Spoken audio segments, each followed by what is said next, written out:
Bienvenidos a mi podcast, soy Gustavo Mendieta. En este episodio y en los siguientes dos les pondré los fragmentos de la entrevista que tuve con Abel Basti, escritor argentino del libro Hitler en Colombia, con quien hablé precisamente sobre esta publicación.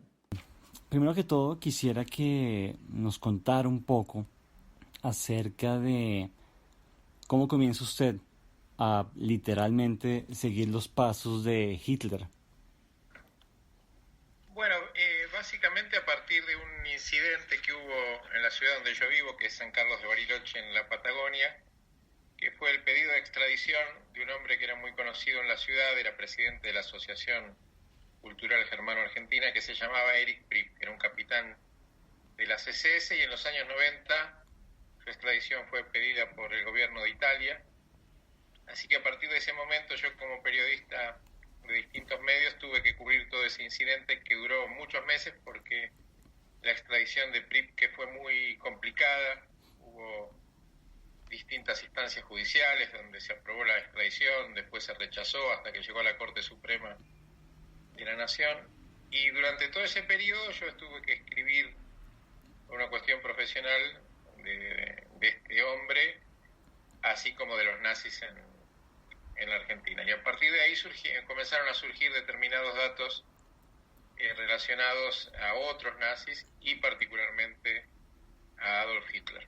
Yo confieso, Desde ese momento hasta hoy continúa la investigación. yo confieso que antes de leer su libro no estaba muy enterado de la presencia, de tanta presencia de nazis en Sudamérica, mucho menos en Colombia. Y al ver que Tunja era básicamente un epicentro nazi en Colombia, pues bueno, he disfrutado mucho sus datos, he disfrutado mucho su libro, pero también les confieso que he tenido algo de terror al leer el libro, pues como le comenté vía email, yo soy de Tunja, nací en Tunja, mi familia es de Tunja, mi papá en los años 70 y 80 ocupó unos cargos bastante importantes en la ciudad, y la razón por la cual me da un poco de terror pasar las páginas, porque no quiero encontrarme con la mención de ningún Mendieta en el libro. No quisiera tener, por supuesto, ningún tipo de asociación con estos personajes. No sé si usted en sus investigaciones en Tunja supo de algún Mendieta que estuviera en algún tipo de conexión con los nazis en Colombia o en Tunja.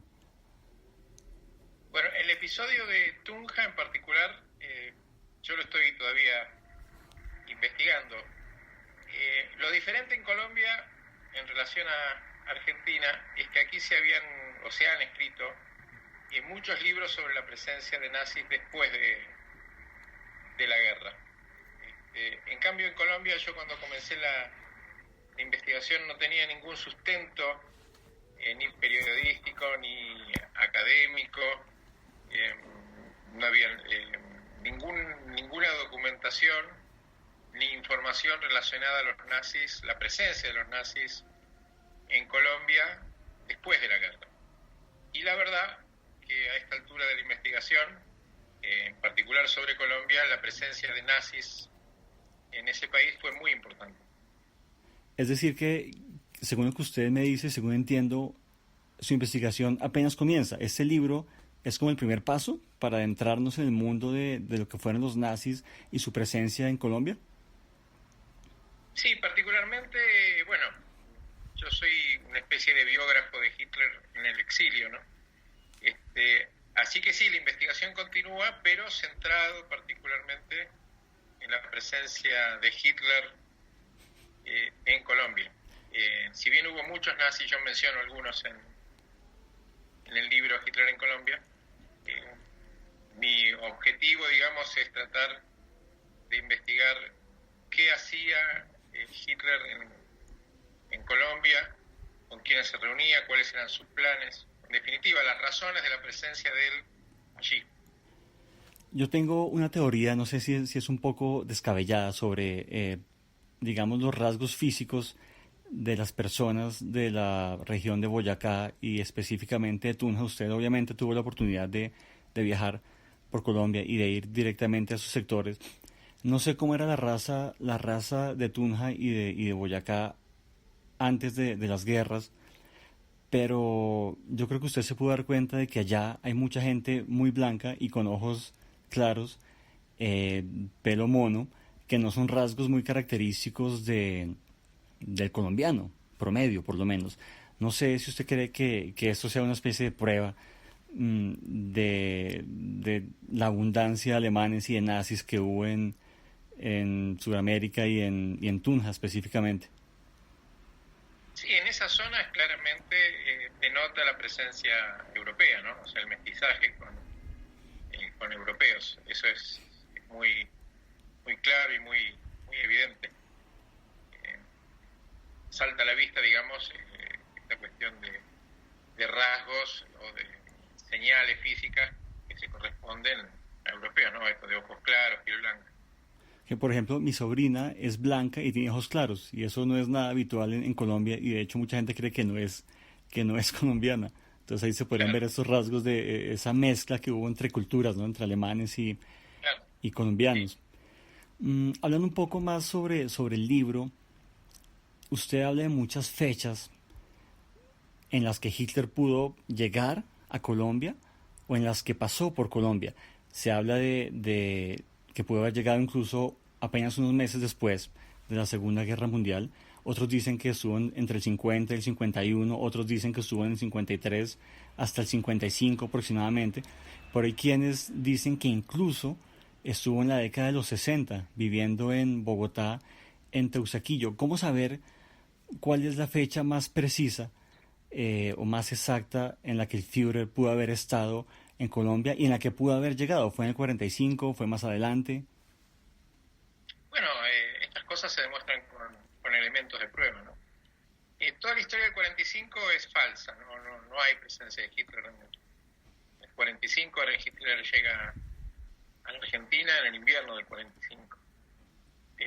Sí hubo una operación de inteligencia en Colombia, que tendríamos que ver después específicamente las razones de ese montaje, que fue lanzado por el diario El Tiempo, con grandes titulares como que Hitler había estado particularmente en Bogotá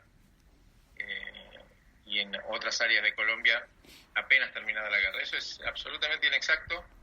Yo publico en el libro esos artículos periodísticos, las fuentes son siempre anónimas, y la verdad que no hay ningún elemento de prueba que demuestre que eso fue así, ¿no? Así que yo lo descartaría por completo. Lo más evidente, de acuerdo a mi investigación, es la presencia de Hitler en Tunja en 1954, saliendo en el verano del 55, eso lo dice un documento de la CIA, y tengo alguna duda del momento de entrada de Hitler a Colombia, porque todavía no encontré documentación, pero podría haber sido en 1953. No lo sé exactamente la fecha.